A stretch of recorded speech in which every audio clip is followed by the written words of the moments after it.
Okay, here's another thing I want to say about Sex and the City 2. Oh, God. Hear me out here. We didn't talk about Liza Minnelli. She was in this fucking movie. Yeah, I sidestepped Liza Minnelli. Yeah, I saw a lot of people say, oh, well, it was, it was bad, but at least it had a camp, fun Liza Minnelli in it. Nope. I really disliked every moment of her being around. It was very knowing, very self-satisfied, and I hated that song. Yeah, exactly. What is the exact opposite of Beyonce in that situation? I know. I mean, it was bad enough that it got nominated for Worst Supporting Actress at the Razzies. Did she now? Yes. Sex and the City 2 actually won 3 Razzies. What a bunch of shit. Worst Actress went to all 4 of them, which feels a bit... Aww. Girl power. Girl power, they're soulmates, and they get to all share that Worst Actress thing. Fucking hell. But they also won Worst Screen Couple / Worst Screen Ensemble. Okay. I guess so they could include guys like Mr. Big and the Spectral Husbands. Britain's Scariest Dad. He was great. He was fucking great. I love Britain's Scariest Dad. It also won Worst Prequel, Remake, Ripoff or Sequel. So well done it. It was nominated for Worst Director, Worst Picture and Worst Screenplay, but then there was a little film called The Last Airbender. Oh. That swept all of those. Well, glad we haven't done that one. Yay.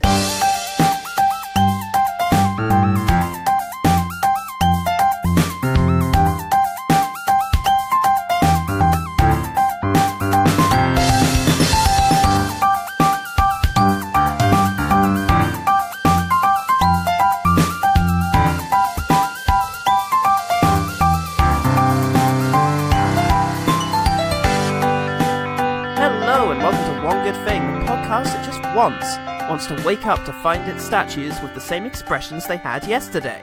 You can't all be screaming. I have guests coming. I'm Paul Salt. I'm an even less funny Samantha from Sex and the City 2. Oh boy. Thank God this is carrying through. Roll up. Today we shall be discussing a movie I hate, and it's all thanks to Recommendations Month. Oh boy, he's back.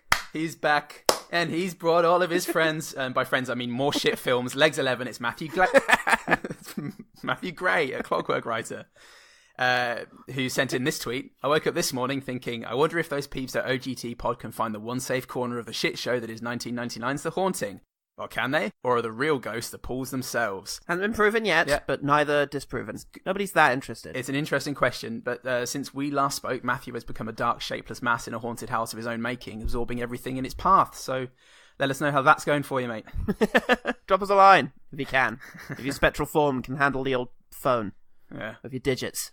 Of your spooky digits. Apple are working on it. Samsung say they're there. I mean, Apple will just buy it from Samsung when they have it figured out, so... Yeah, but where are the blueprints? Matthew, if you could just soak was the verb that came to mind, but I don't know if shapeless masses soak their way anywhere. If you can just soak your way over to Korea. If you can just sop your way into things. One soak, then sook. Yeah. Fuck yeah. God. Fuck. We're never gonna leave it. My life is forfeit.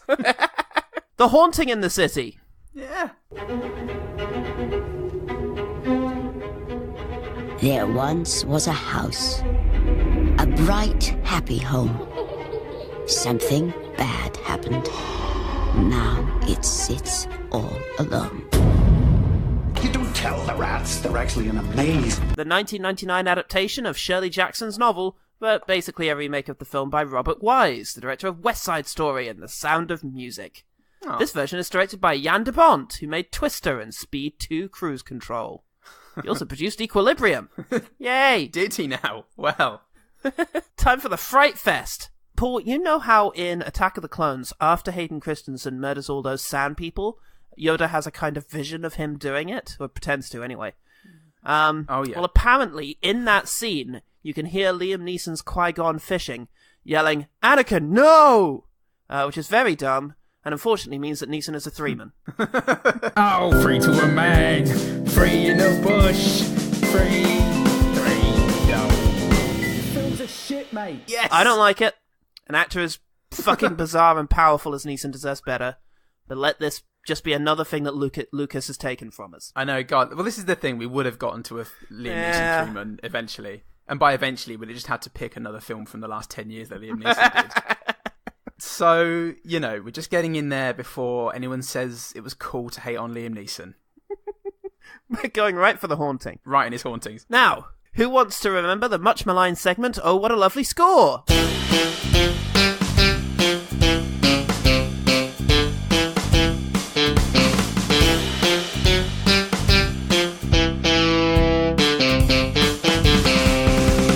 Oh, me. Quiet down, people. Thank you. It's a good thing Goodman packed his shitty stick today. Because I'm beating him off. Can't get enough of it. Today we have Jerry Goldsmith. He did spooky music for Alien, The Omen, Poltergeist, and now The Haunting, 1999. We should have talked about him when we did The Swarm, but I guess it slipped my mind during the 3 hours it took to get that thing seen. Oh, fuck. Okay. So... Yeah. So he's a two-man? Yes, and he would be a three-man, but apparently his score for Super Mario Bros. Was rejected. Oh...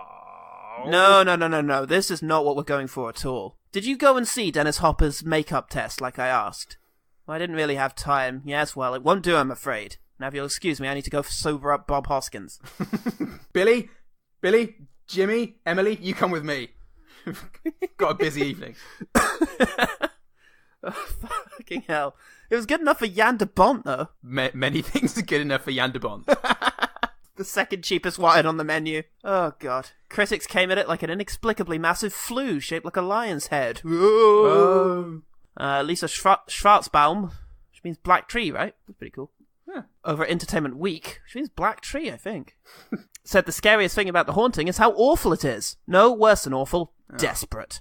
It's a horror flick afraid of its own audience, as lost in its own geography as the fictional film crew in the Blair Witch Project, but where the disorientation of the Blair Witch kids leads fright lovers to a novel experience of terror and suggests an inventive new direction for the genre, the cluelessness of The Haunting points to the death of spookiness. That's from her review of The Haunting, starring Owen Anderson. She's playing hard to get there.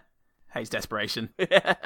What, she's negging Owen Wilson. Hey, how come she got my name wrong? Oh. I need to check this chick out. Wow. That's really insulting. Kalinsky, writing for Amazon in a review titled Visual, says, let down by some second-rate special effects, this is nonetheless a visual treat. Largely set in a stunningly spectacular house, the film fan who appreciates cinema as an artistic thing will surely be captivated by what a viewing of this beautifully filmed ghost story can offer. It's an artistic thing. It's an artistic thing. I love the artistic bits and bobs. It certainly is visual. I mean, I saw it. I love visual films. Although one of my notes is, was this a fucking radio play at some point? For reasons we will get into. It has 16% on Rotten Tomatoes, 4.9 on IMDb, and was nominated for 5 Razzies. Aw. Shit. So, Paul, you bump in the night. Wow. What's one thing about The Haunting that made you want to understand why people act? The way they act. And feel. The way they feel. Liam Neeson himself. He had himself one of them cell telephones, didn't he? The cellular devices. You had to crank it up, but it's very high-tech stuff there. A cell telephone. Nobody worry. I have this with me at all times. Where's the cord? That is the joyous thing about this cellular phone. Cellular megaphone. Are you sure you know what this is, Liam Neeson? Yes. It's a modular phone-upon. Suddenly the cigarettes fall out the bottom of it. Oh, fuck. Oh, fuck. Well, that sounds amazing. Let me just tell you about the very beginning of The Haunting, because what my experience was, I was trying to find a good place to watch The Haunting, 1999, because unlike the original Haunting, I don't have it on special edition Blu-ray. Okay, and the toilet was full. I was watching it, and it starts up, and if you remember, it starts off with some creepy whispering. So I turned it up so I could hear the whispering, and then a pop-up ad came up to alert me to some local ladies I might like to have sex with. Okay. And that was genuinely the most scary part of the entire film, was that fucking pop-up ad springing up in the opening sequence. It's quite a good jump scare Jan de Bont has up there. Right, Paul, what happens in Haunting? Oh, there's a scary shot of the mansion, isn't there? Yeah, it's all spooky. Blood moon. That means all the enemies have respawned. Yeah, exactly. And then there's an equally scary shot of an estate in America somewhere. Kids are playing outside. Fucking rabble. I really like that this film really gets early on the theme that children are cunts. Because you've got that little fucker. Eleanor, help me. I gotta pee.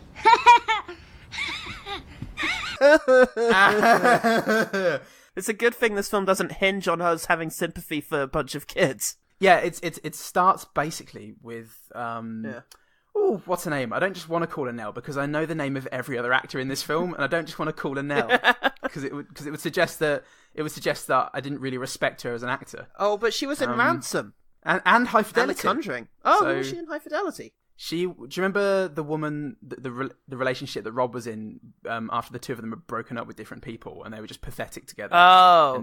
And then she breaks up with him because she finds someone else. And then later, Rob goes back. Oh, I don't care. She's I in a stopped bad caring. place. He could have had sex with her, but he doesn't because he wins. It's over. He wins. Good. I really didn't like that film. Now, we are at this stage. The women lose in High Fidelity, Paul. Rob wins. Excellent. Look, she's getting kicked out of her house, and so she's looking for an opportunity to not get kicked out of her house, and she notices an ad that's for $900... No, she gets a phone call that tells her there's an ad for $900 a week to be in a spooky place. No, it's a sleep study, right? Yeah, it's a sleep study. It's definitely about sleep. Definitely. Let's go to a haunted house. It cuts to Liam Neeson. Fuck yeah.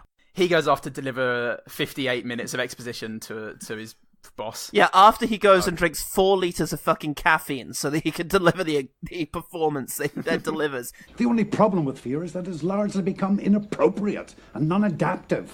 And yet we carry with us these primordial fear responses that do the opposite of what they were intended to do. You don't tell the rats that they're in a maze. Yeah, it's performance. It's fucking great, and now we know exactly what the film's about. And the guy completely unreasonably says, "It's not very ethical, is it, Liam Neeson?" To invite a bunch of people to a sleep study and then just scare the shit out of them for solid 3 days. No, it's fine. It's fine. It's fine. Sorry. You don't understand my science. My father was killed by a spook. Anyway.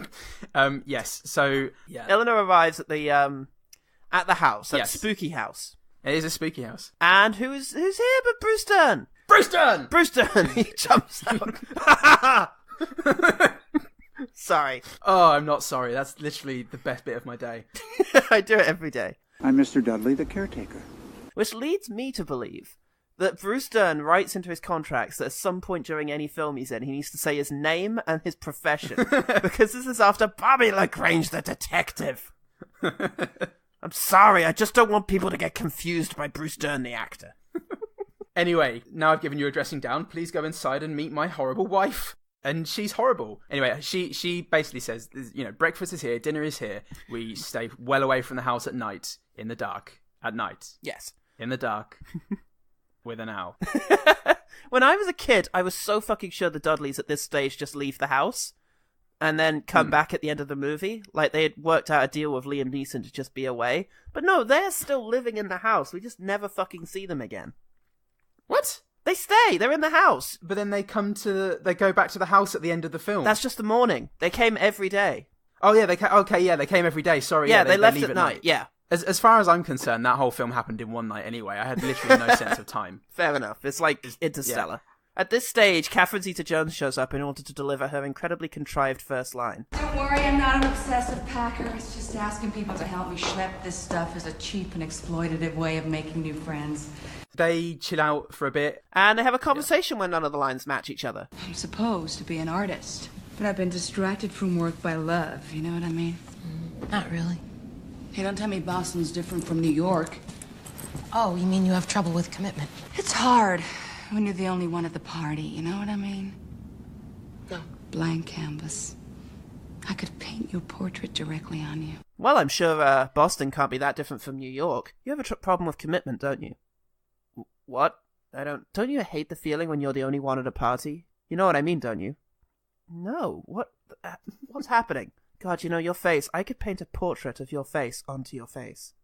Look. See, I have his gun now. Shall we just go twirl around in a mirrored room for a bit? Sorry, I haven't studied haikus. I haven't eaten an apple since 1973. That must be difficult in the state of Vermont. Look, Jan de Bont had been seeing a lot of early Edgar Wright and thought it was clever. He was watching a lot of Goddard and liked the idea that two characters might have been reading from different pages of the wrong scripts. So yeah, they go and have a lovely natural scene in a spinning carousel mirror room, which won't show up again in the film ever again. And Yeah, just like the hairbrushing scene, which was completely natural and not needed for another scene, just to sort of get something across really awkwardly. Yeah. Also, Owen Wilson shows up, and that's not at all contrived. Yeah. Owen Wilson is never not contrived. He shows up and says "wow" twice within a minute. Okay, obsessive indecision. Wow. And you, let me think. You, I'm gonna guess, are a... Don't even start. Wow, you're so dominant. And some other words, but they're really unimportant.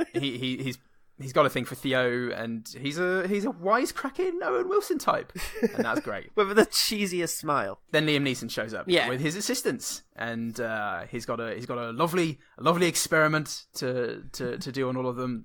It's definitely about sleep. Yeah, Mary has the worst fucking poker face in the world. It's like, yes, and will be joining us in this experiment about sleep.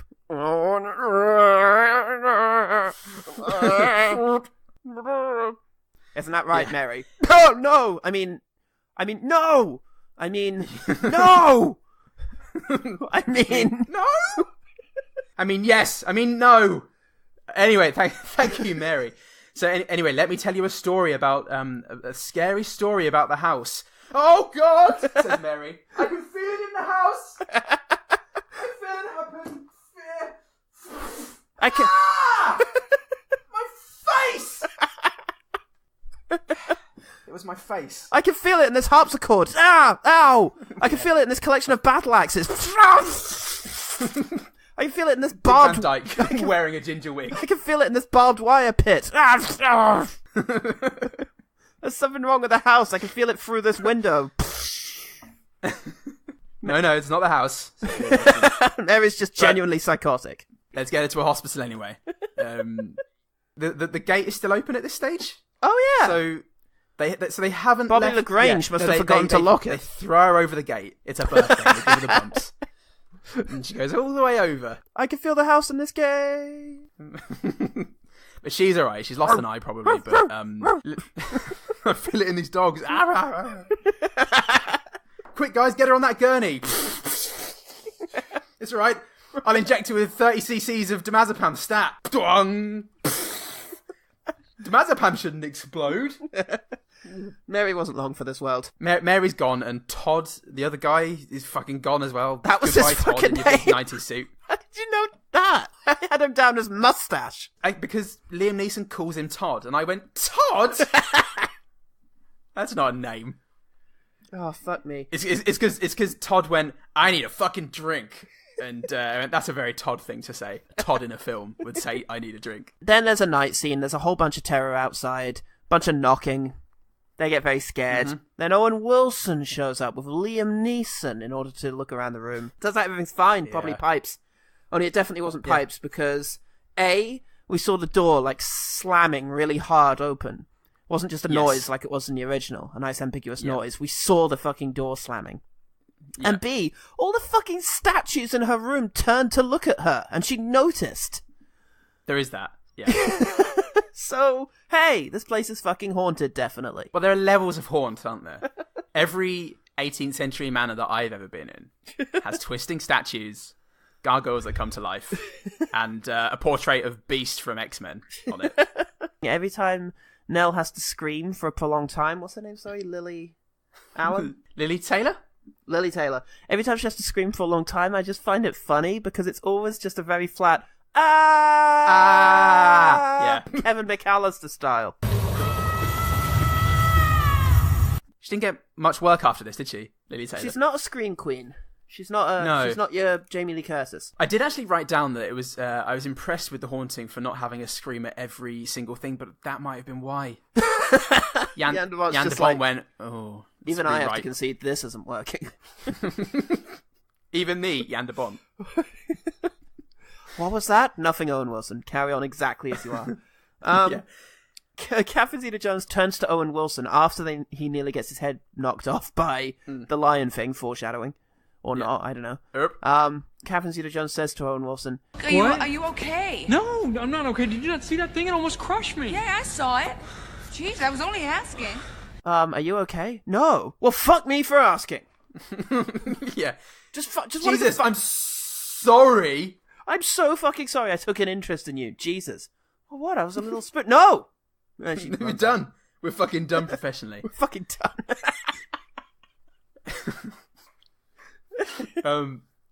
Yeah, and I mean, you're really going to have to help me with this, because for me, in my head, it's one crazy night and day of things. Yeah, well, look, they find various things of Lily Taylor constantly going, I saw it this time. What did you see, Lily Taylor? I saw a sandwich in the sky, and he's talking to me. A CGI sandwich in my hair. The next thing that happens is they find the sign that says Eleanor, welcome home, or something like that. Oh, and yeah. Everybody's like, oh. And then later on, fucking Liam Neeson says, it's alright, the Dudleys have cleaned it up. Which, I'm sorry, just the fucking image of Bobby LaGrange and that chick cleaning up that giant fucking sign that was written in 50-foot letters really tickled me. Oh. I hate this. Bobby LaGrange. We've got to get it finished before the dark. In the night. When it's dark. I hate you, wife. What time is the show on tonight? In the dark. Well, we better hurry. That's the real reason she wants to get back at night. Show tunes. I've got to get in time for Love Island. Nell goes into the basement and finds a book. She blows the dust off of it, but the dust doesn't fucking move an inch, so she then has to brush the dust with her hand. She has no breath, does Nell. God, she's got nothing, has she? Poor Lily Taylor. Muster up the enthusiasm to blow some dust off a thing. Oh, God. It's a registry of various children who have died in the property under Hugh Grain's stewardship. Yes. Hey, it happens. Kids, fucking die sometimes. Kids die. It's really hard to do the opposite. To just... Have you ever met a kid who's, like, grown into adulthood? I haven't. And she then goes up to Catherine Zeta-Jones's room at 2 a.m. and just starts talking about literally anything other than her important discovery, just to really hammer home the fact that she's fucking mental. It's the blood. It led me to the bookcase. Uh-huh, she says as she reaches for every gun that was ever made. So she said go to sleep, and then is this the point when the CGI ghost swims up under her duvet to say, Eleanor... It's connected to the point. It is connected to the point that the ghost turns her hair into CGI, which is obviously very distressing. Yeah, she's brushing her hair. Oh, that's a good thing they pointed that out in the beginning, that she likes to brush her hair. God, at this stage, everybody thinks she's having a mental breakdown. She swears she's not by telling a haiku. She goes into his office and finds a tape recorder, and luckily, Neeson had left it at the exact right spot so that she could press play and hear that he's actually conducting a fear experiment on them all. It's all very scientific at this stage. This is when she decides that she's not making it up. She goes back to her room and has a bit of an espousing things expositionally. Yeah. Finds a creepy book. It turns out Hugh Crane, the guy who built this house, was the Cowardly Lion from The Wizard of Oz. Yes. I'm gonna build this house for all the children. I just need you to do one thing. Talk me out of it. Kenneth Williams there at the end. He played the Cowardly Lion. You all know it. She finds a skeleton in the fucking fireplace and it goes, boo! And they go, ah! She goes, everyone, She finds some more people, probably Owen Wilson and Catherine Zeta-Jones. She sees the lady of the house hanged herself from the bridge. And they're like, what do you see? What do you see? I see rainbow ghosts from my own face. Okay. This is it. We've really had enough of this. We're fucking having enough of this. My next note is the ghost punches her. Which happens when she tries to open a door and a big fist just comes out and punches her across the room. Oh, yes, of course. Because this is now Looney Tunes. In the original Haunting, we had a stretching door, and in this, a big old CGI golden fist. In the original Haunting, horror derives from a door that wasn't open, now being open. But here it's better, because big fist. It's like we're literally punching the audience with their own expectations. What is that accent, Jan de Bont? Is that Jan de Bont? It's not Jan de Bont. Anyway. Fuck's sake. It was a child. She's realised now, after going in that carousel room that was foreshadowed so well, that she is the granddaughter of the second wife of Hugh Crane, Beast from X-Men. She has up at top of staircase, and Liam Neeson looks at this staircase that's ricketing and shaking, and licks his lips as if to say, oh good, an action sequence, I can do this. No fucking idea what the rest of this was, but something I can perilously dangle off of. Fabulous. His mobile phone, his old Nokia 3210, smashes on the floor, unrealistically. Oh, Jesus. Owen Wilson, luckily, is there in order to point out... You're not going to hold your weight there! It's breaking apart! And this is the point when I wrote the note, is this a fucking radio play? I thought you meant from all the... Ooh, ooh. No, it's from every character literally saying, oh, there was something spooky in here. Look, it's moving over there. Oh, okay. Watch out, Bobby LaGrange. The whole thing collapses and they're left standing on the top of the top of the platform. And the next scene, they're off that. They just come down again somehow that we're not shown. Yeah, next scene. If there was another way up there, maybe you should have fucking taken it up there. They put her in bed. The bed all closes up on her with spiky bits. Owen Wilson points out, come on, gotta get her out of here. Fucking great. They rescue her. She points out that she's actually the descendant of Hugh Crane. Or Hugh Crane's wife, I don't know. I guess she's a descendant of him because they fucked, didn't they? So yeah. That's what happens. The gate is locked. And Owen fucking Luke Wilson tries to break down the gate, but doesn't manage to do it. Almost dies. It's at this stage, whilst they're fucking trying to wrestle him out of the car, that Eleanor thinks to ask the doctor, "Why did you call me and get me to look at your ad?" Ad? Oh no, yeah, I did. I did have an ad, but call. Oh yeah, maybe I do. No, I didn't. No, call was the one to shout suspiciously. Yeah. Therefore, the house invited her. Yeah, house invited her. Oh, she's got to go back in and save the children now. Yay! She does that. She goes in, and all the others go, "Oh no, we better go in and get her." I guess. And no one says why. I think Owen Wilson says something to the effect of, maybe she wants to get lost. I'm with Owen Wilson at this stage. Owen Wilson's final few fucking moments on this world spent just, first of all, smashing a painting. Yes.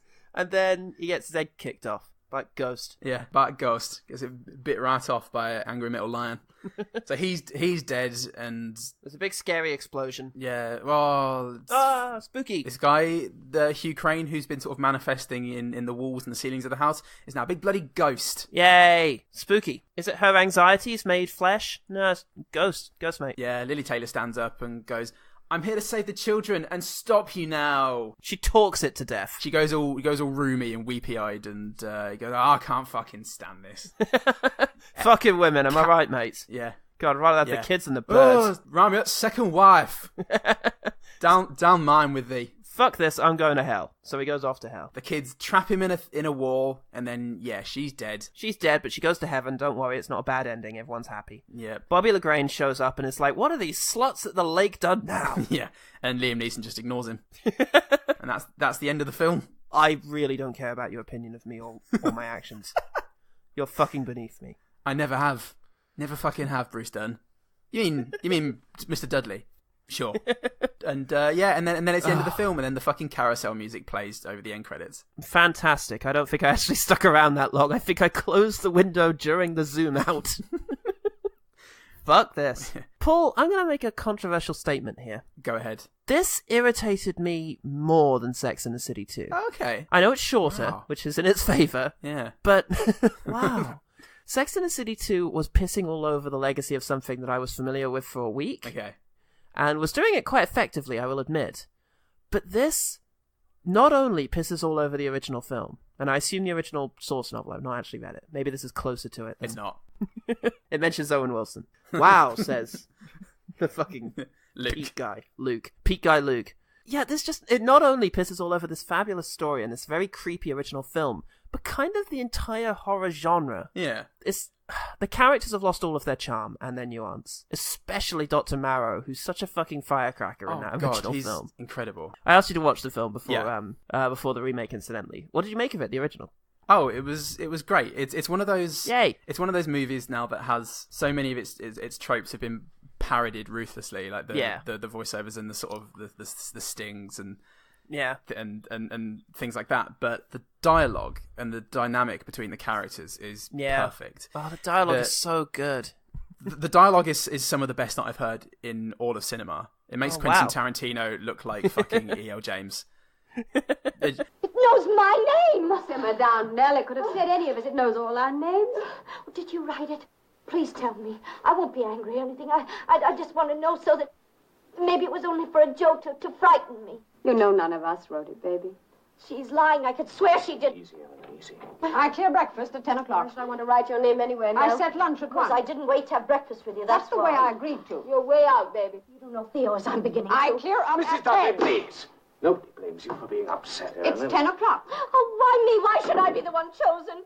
Maybe something in the house finds you a kindred spirit. Maybe thinks you have more understanding and sympathy than the rest of us. Maybe, of course, you wrote it yourself. Oh, sure. I'm just the kind who want to see my name scribbled all over this foul house. Well, it's one way to attract attention, isn't it? You think I like the idea I'm the center of attention? Why are you all done up in that new hairstyle? You were the one who suggested I change my hair. Eleanor. How dare you? How dare you? Can't you see, Eleanor? Theo's just trying to get a rise out of you so you won't be frightened anymore. Just these amazing throwaway lines like, well, I'm a simple man at heart, easily pleased by the best of things. It's and just the conversation that they have when they're discussing the paranormal and explaining it could be explained away by sunspots or earth tremors and things like this. The back and forth that goes on between them, it properly gets across every one of their characters within a couple of lines. And everyone is well played. Cool as fuck. Julie Harris as Eleanor. Maybe I am insane. The night my mother died, she knocked on the wall, and I didn't come. 11 years of looking in on her after every small noise. But that night, my back hurt and my hands wasn't fair. We could have afforded a laundress. I ought to have brought her the medicine I always did before. But this time, she called me, and I never answered. Is that how a normal person acts? Yes. Yeah. It plays this fabulously unhinged character who just goes from sort of pleasant smiles to utter madness in a heartbeat, but convincingly. Theo is a much more interesting and kind of sometimes malevolent presence. Claire Bloom as Theo, she's fabulous, but as I was saying, Richard Johnson as Dr. John Markway. Was he the voiceover at the beginning? Yes, he was. Okay, yeah, he says... Hugh Crane left Abigail with a nurse and went to England, where he died in a drowning accident. Marvellous. Because it's like, this is great, it's going to make my haunting study so much better. It's so good, man. And the thrust of Haunting 1963 is that the spirits can't hurt you physically, but the fear itself is enough. Yeah. And so you've got this whole web of paranoia and sort of psychological terror. And as I heard that line, I just thought of the harpsichord string that unravels itself and lashes whatever a fucking name is in the face. I went, oh yeah, no, this is a completely different film, isn't it? There's no ambiguity in Jan de Bont's film, as there isn't in most of Jan de Bont's films. Yeah. There wasn't much ambiguity going on in Twister. Maybe the real Twister is within us all. Oh, I forgot to say, sorry, just some of the shots in the original Haunting are superb. And anything involving the revolving staircase camera, with the maid, the helper going up at the beginning, or following following Julie Harris up at the end, and the hanging, it just unreal. The stretching door, just oh my god. It feels like they were determined that they wanted to use every trick in the book to scare people. Both films did this, and in the case of Robert Wise, the tricks he had were cinematography, angles, lighting, sort of German expressionist use of shadow. Yeah, he's using every trick he has access to spook out the audience. Jan de Bont's doing the same, but his tricks are worse. It's a shittier box of tricks. Yeah, it's constant noise. There was constant noise in the remake. Soundtrack doesn't fucking let up a second. Yeah. Or it fucking, what do you call it, modulated kid voices of just... The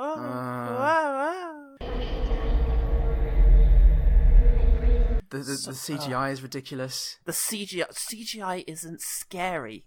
Even good CGI. Like, The Conjuring 2 had good CGI, but it was still... That's not the spooky bits of it. It's definitely the spaces in between the words, isn't it? It's what you can't see. It's what's suggested. Yes. And as soon as you've got a big golden fist coming out and going, come here. It's like a fucking Zelda villain. It permeated the rest of the film. It's from the first thing. It's let's go look at a statue and talk out loud about what they all mean. I'm Lily Taylor and I know this for some reason. Yeah. And then the conversation they have at the dinner table, she immediately confesses her history with her mother. And in the original, it takes the entire film for even the smallest confession that she's she lying kind of throughout wanted the whole her to thing. Yeah. And there's just no mystery. It's just everything is unloaded on you. Nothing is earned. Nothing is sort of sought after. It's like, oh, you asked me a question, then I shall tell you everything. Here's my backstory. Here's the note that the director gave me. Again, to compare the two, there's one bit where in the original Theo accuses Nell of wanting to be the center of attention. Yeah. And it's a very sort of veiled dig at her, but also amazingly, the doctor, Richard Johnson, says, "Don't you see what she's doing? She's trying to distract you so you won't be scared anymore." And it's just this amazing, like, layered, horrible situation. Yeah. But in this, Catherine Zeta-Jones says the exact same thing after the letters are sort of daubed on the wall, but it means nothing. Because Nell in the original did. She throughout the whole thing, what she says for the most part is, something is finally happening to me. This is a horrible situation I'm in, but it's happening to me. I'm special. Yeah. And that's her big thing. In this, it's something to do with the kids. But her only exposure to kids early on is that fucking horrible nephew that she has. Yeah. Fuck kids. Yeah. Fuck kids, basically. I did read that Stephen King was involved in this at one stage, and it did feel to me quite a lot of this was scary in a Stephen King way, because I don't know if you ever saw that Shining miniseries, because, no. Famously Stephen King hated Kubrick's The Shining, potentially for being too nuanced. And he made a TV show adaptation that he was heavily involved in that was going to be The Shining his way, and it sucks. It sucks because it has things like the fucking hedge monsters coming alive. We didn't even mention that there's a moment where a fucking metal griffin comes to life and roars at fucking Nell in this. Until she hits it with a fire poker, and then it just stops. Yeah, it doesn't die, it just stops. It just goes back to, I'm a thing now again. Oh, you're mean. I don't like being uninanimate. Back to statue for me. But yeah, the Stephen King fingerprints on this. There's things like that because, he thinks a sentient car is spooky. I'm sorry, Stephen King, but you're not a frightening man. You can write really good stuff, but I just... If the new It movie has proven anything to me, it's that you have quite a good sense of character and small-town settings, but we are not on the same page in terms of horror. Some of the cheesiness is left in this because the tagline to the movie is apparently a hangover from his script, and the tagline is... the tagline is, "Some houses are born bad." And that's such a shit line. That's so dumb. I know. Dumb is the word that came back to me again and again with this film. Every time there was a jump scare or some snappy response, or every time Owen Wilson came on the screen. Yeah. It was just, this is a dumb film, Paul.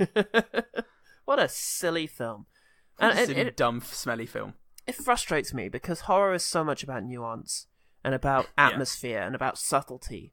And I really dislike horror films that forget that, and this film seems to flaunt it. There's nothing scary about constant noise and roaring and a big CGI dude. No. Otherwise, Transformers would be the most frightening things on Earth. Well, just even with the end credits being the carousel music. I mean, what was that trying to suggest?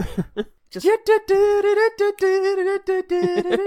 Joke's on you, no refunds. Style master... Yeah. Like, why'd you put carousel music at the end of your horror film, Bont? Oh, goodness. Because that would suggest that it was done with a sort of wry self-awareness. There was none of which. No. Cabin in the Woods is maybe what that would have been at the end of. Yeah. But then Joss Whedon isn't a hack. No. Having said that, I think we should probably do our brief and talk about the things that we actually did like about this here fella. Quickfire. Quickfire. I did like that opening shot with the blood moon and the dark house, just slightly silhouetted. We don't get a full look at it. That was my first thing, actually. It was a wordless panning over the mist and mansion before the title. God, it would have been so easy and in character to have like Nell's opening narration. Some stories begin with a magical land. Other stories... Oh, fuck off. I mean, that kid is the absolute fucking worst. Oh, fuck me. At the beginning of this movie. It's like something out of Matilda. I don't know if you've seen the window to Aphex Twins window licker. Oh, yes, I have. Yeah. Reminded me of those faces. I see you mean the video to Aphex Twins window licker rather than... You said the window to Aphex Twins window licker. I was thinking about the word window licker and... Sometimes I like to imagine the end of my sentence at the beginning of it. I was just thinking how times have changed. Oh, hang on a minute. You're not thinking of Come to Daddy?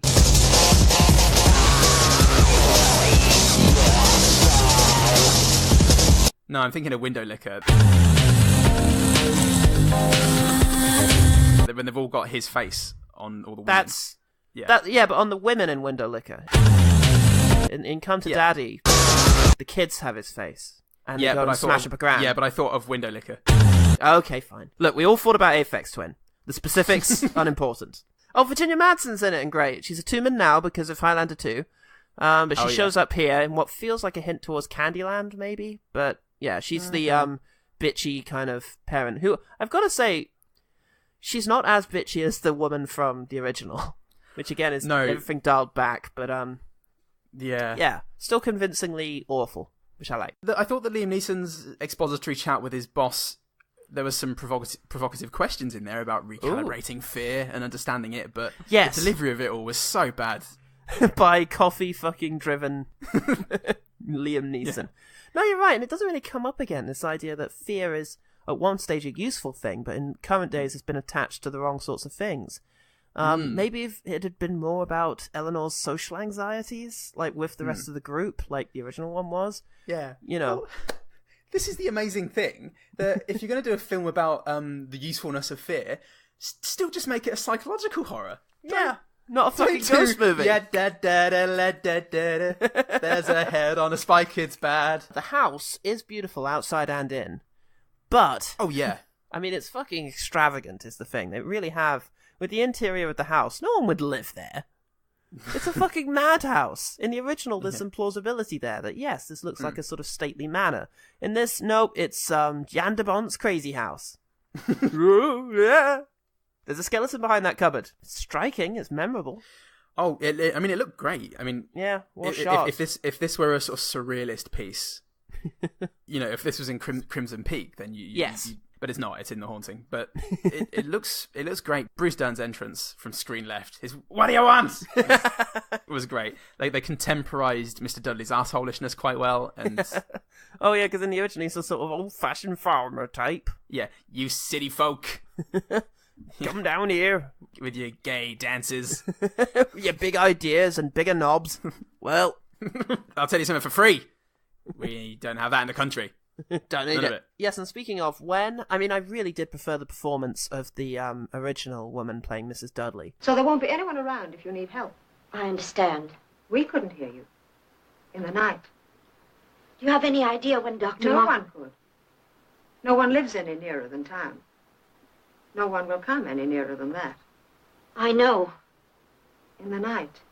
In the dark. Because she keeps smiling at everyone, really menacingly.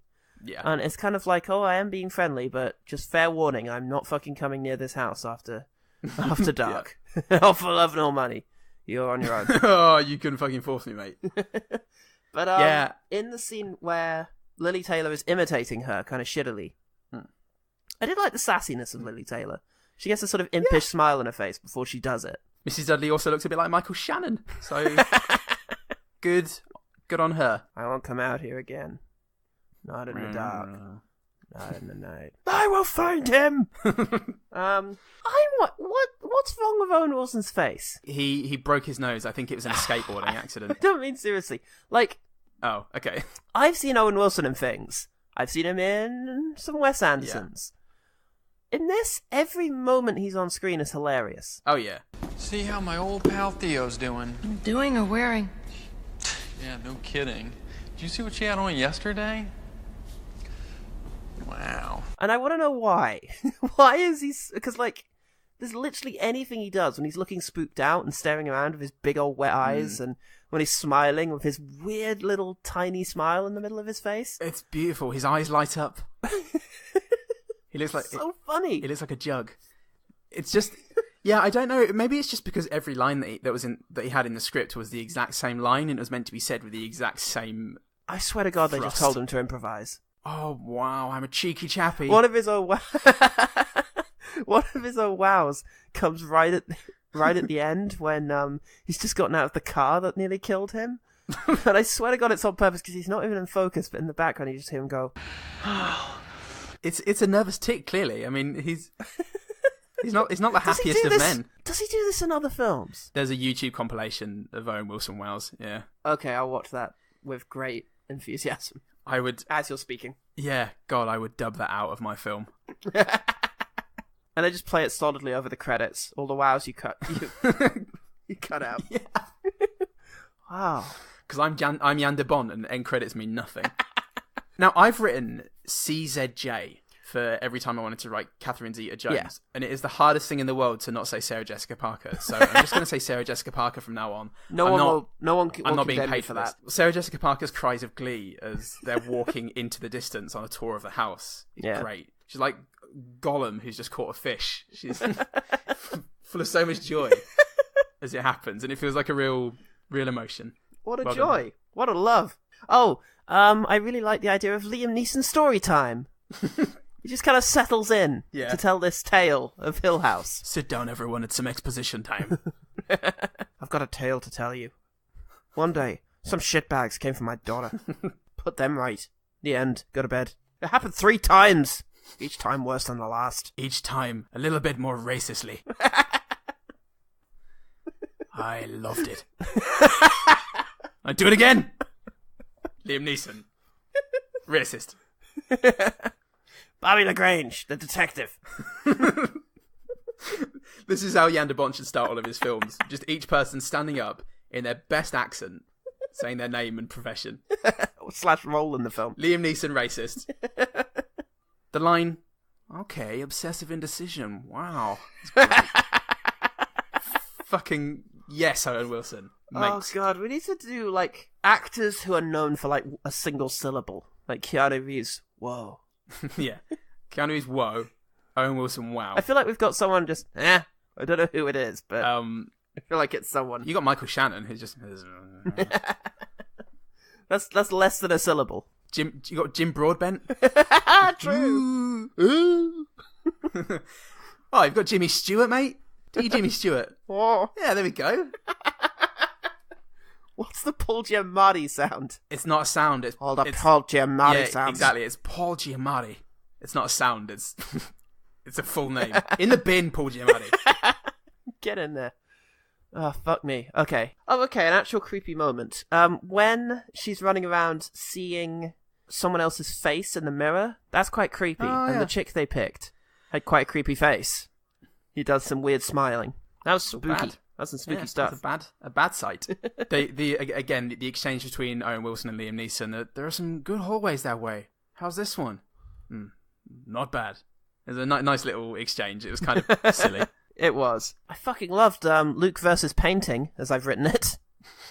When he just fucking loses his shit and starts smacking a painting with a candlestick. Son of a bitch! Ah! Damn you! Luke! Don't! What? But really bad. Yeah. I'm smashing this painting! Wow. Oh, yeah. I mean, speaking of the paintings, they were fucking amazing. Kelsey Grammer's Beast, and then there's that one with his face melting. We've got this Dorian Gray situation. The Francis Bacon one, it's clearly the, what's the one of the Pope? Oh, Popey Wopey by Francis Bacon. That's one. Yeah. It's a fucking Pope, everyone. Oh, fuck, there's a really funny bit. Speaking of figures appearing in sheets and such. Yeah. There's a billowing curtain behind Eleanor, and at one stage it billows up. And just before it goes off the bottom of the screen, Crane's face appears in it and goes, It's really funny, just him falling out of frame, going, Oh, no. I'll get you, bad. Damn kids. The kids turning it into like a creepy, upset face, the statues, possibly one of the funniest things I've seen in a very long time. Yeah. Oh, Eleanor. Oh. Yeah. That was so fucking funny, and I really hope that some prop guy got to keep the fucking terrified kid faces from the from the paneling. When he takes a date home, he's like, "Hey, great, can I get your coat? Yeah, I'll just have a." Look, I'm really wondering when that was going to get you. Look, I'm really enjoying this blowjob. Could we move this to a different room? No. That's not going to work for me. Not anymore. Not since the faces came in. It's been too long. It's been since 1999. I'm Jan de Bont. Alright, cool. There's a really nice moment where Sarah Jessica Parker reaches for the ledger that Nell's holding, and she instinctively draws back. It's a nice, really natural moment. Okay. Yeah, it was just a really cool bit, and it immediately got across like the dominance of Theo and the submissive nature of Nell, all in one little moment. I did like Catherine Zeta-Jones's performance as Theo. I feel like I just wanted to see more of it and have her maybe acting a little more unpredictably. Because after a few initial sort of provocative statements that sort of put Nell in her place, because her job in the script is to be the opposite of Nell. She's there to be, cool, assertive, fashionable, and sexual in all of the ways that Eleanor isn't. Yeah. After those first few scenes, she's basically just the support role. She's the one who runs after Nell when she goes running out of the room and, wants to make sure she's okay. There's none of that antagonism anymore. Yeah, she just kind of ends up as the person to stand next to Liam Neeson, doesn't she? Yeah, but that's not Catherine Zeta-Jones' fault, and I think she captures something of the spirit. I mean, I really think that Nell played the weepy baby deer mess of a person quite well. It's a different take. Terribly written and directed. Yeah, because she didn't have the spitefulness that the original actress had. The sort of, well, fuck you then! Yeah. Anyway, I'm having such a nice time. Don't fucking touch me. Don't fucking touch me. Don't fucking touch me. She's much more of a sort of patient figure, and I think the only problem with that is she has trouble selling it when she needs to scream the guy back into the painting. Yeah. Well, I'm here now, Granddad. I'm home. And this is my home. And it's like, oh, this is so lame. The exchange between Owen Wilson and Liam Neeson of, you brought us here to scare us, is that it? Yes. It's great. Oh, yeah, sorry, I meant to make this point during the plot. I love the fact that Liam Neeson, it's like, I'm sorry, I lied to you all. This is actually a study of fear and mass hysteria. But I'm putting a stop to it now, because you're all afraid and hysterical. Liam Neeson, award-winning scientist, leaves his dictaphone on a fucking table. This wasn't the plan! I didn't have a plan. Didn't even know the meaning of the word. I just had caffeine. You got any more coffee? The last thing, the photographs that Carolyn that was like that flip book of her pointing to the fireplace. It was crap, but that kind of thing freaks me the fuck out. Like, we've discussed that before. Yeah, there's something spooky about a photograph. The idea of it being just frozen in time, and the thing that freaks me out is the idea of seeing something that you didn't notice before in a photograph. There's so much menace in it. The idea that it was always there, always there right from the beginning, but nobody noticed it. That's ugh. And now they've caught the Golden State Killer. The Golden State, the East Area Rapist / Golden Bridge. Golden State? Anyway, the big guy in America.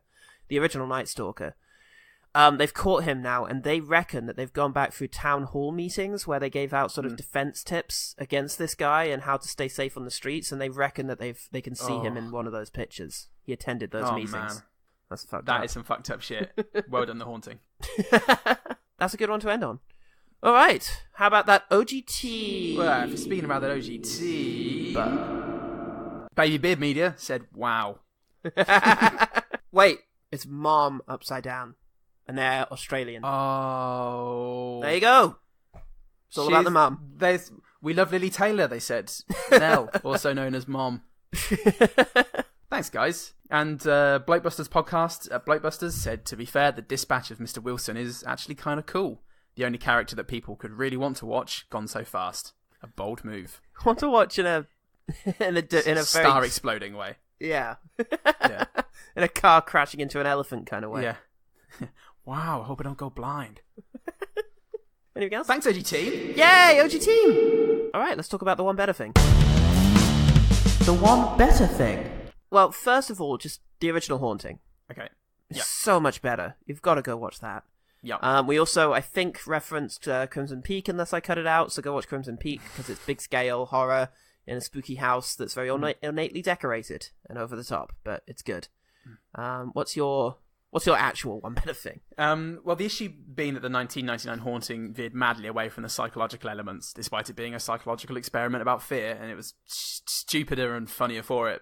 So for a modern movie that really, really digs into the tension of being trapped in a house you don't understand, I'm going with Don't Breathe. Yes. Directed by Fede Alvarez. 3 kids try robbing a blind old man's house, but fail to realise that blind old man was Stephen Lang from Avatar. He uses his military training and his disability to his advantage, ultimately changing the rules of the game. It's tight, it's tense, and kind of gross. Okay, my spooky horror film, I decided to fixate on the idea of a woman who is experiencing a creepy haunting, which is actually a manifestation of her anxieties. And for that, we've gone to the Persian language horror film, Written and directed by Iranian-born Babak Anvari, it's Under the Shadow, which is set in 1980s Tehran during the big war that they had out there. I forget which one. One of these many wars that they have there. Yeah, probably the revolutionary one. Indeed, and this is a woman who is out there. She's tried to return to her studies, but can't because she's a woman, and the society there has just become more oppressive than it was in previous times. It's reverted somewhat, so she's stuck at home with her kid. Her husband is off fighting in the war. They're just kind of waiting for news as to whether or not he's been killed. And to make matters worse, a bomb lands in the ceiling, right above their house. And from there, it's a fairly familiar Western narrative of a haunted house movie. There's a weird thing; it keeps appearing to them at night. There's some really spooky visions. A weird sort of hijabbed, ghostly figure keeps appearing in the house, and there's vague indications that it actually represents, the patriarchal oppression that she experiences. I don't know, it's just a really spooky film with some really good scares in it, and some real anxiety made manifest through this spectral figure. Huh, cool. Have to check it out. Yeah, definitely. It's really good. Yeah, that's the one better thing. The one better thing. Okay, thanks everyone. How can everyone find out all the stuff? Cool. Facebook, Twitter, YouTube, OGT Pod, always. iTunes, Stitcher, Podbean.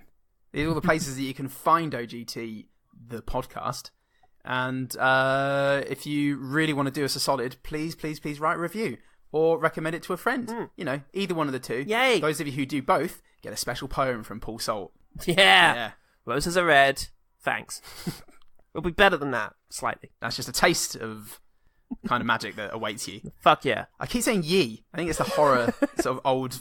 It just seems natural to say ye. It's all over the place in The Haunting. Oh, there's a ghost up ye. Ye beware of the ghosts. I'm Bruce Dern.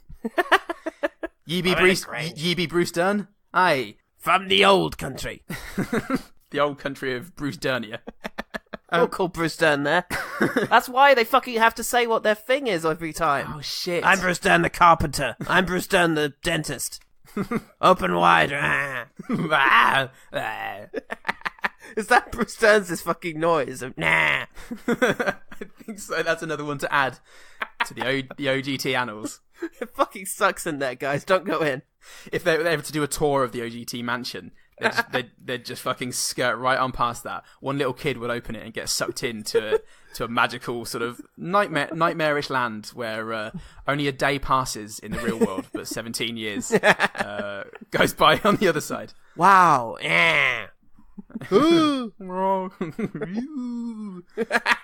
The Jim Broadbent one was never ending. Infinite Broadbent in the annals. It's like that fucking scale that Hans Zimmer uses. It constantly feels like it's getting louder, but also quieter. Je